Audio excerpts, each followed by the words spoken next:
way to teach leading signals is to use a circle of markers and a target.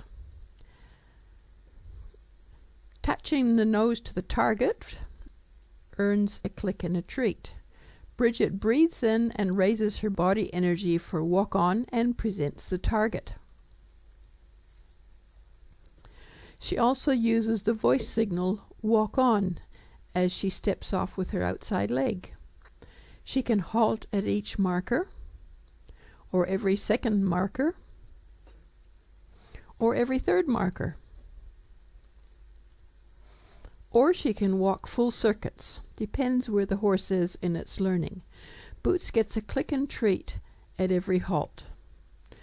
And while it's happening, Boots is learning body language signals and voice signals for walk on and halt. So we're teaching both at the same time. Using the target creates motivation. It's quite a good exercise for the handler in timing of treat delivery and positioning of targets, because you have to think of your you're breathing in and you'll walk on, and then you've got to remember that that's going to be really quickly followed by producing the target and allowing the horse to follow that target, and then when they've touched it, your next spot, putting it away, remembering to put it away so it's no longer a cue. Once the horse knows all about targets, we can use stationary targets already set up along a route. The horse soon seeks out the next target as his next destination to earn a click and treat. So we're generalizing the concept. Soon you won't need to point because the horse is already looking for the target. And we can use targets for confidence to walk away from home. We have a fairly quiet road here, and over time you can put the targets further and further apart.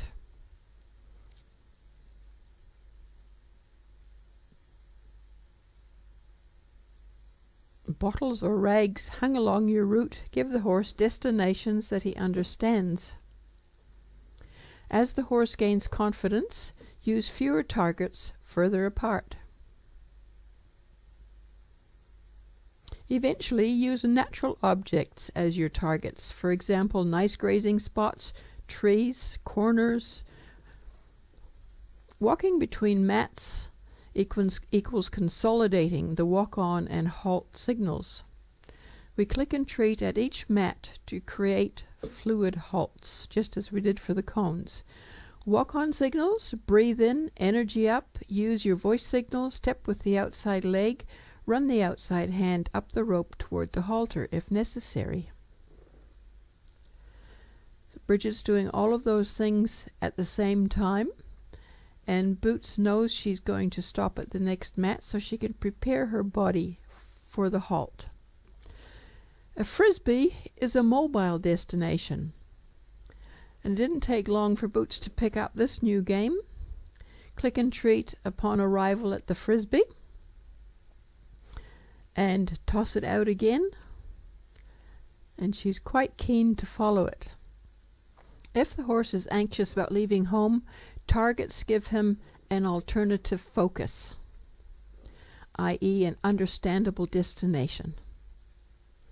Refining the halt and back up.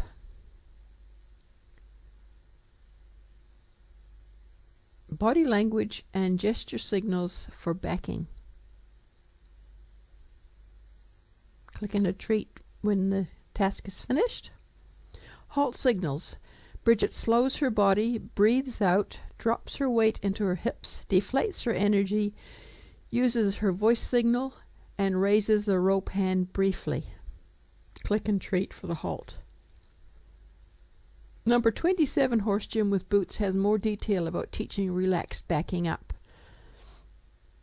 Hand gesture signal for backing up, plus body language and voice signal. Back up and recall on signal from in front of the horse. Recall body language and gesture. Sometimes click and treat for the recall. Asking her to back up again. Sometimes click and treat for the back up. Both are helpful to set up the horse for relaxed foot care. The next clip looks at asking the horse to move one step at a time.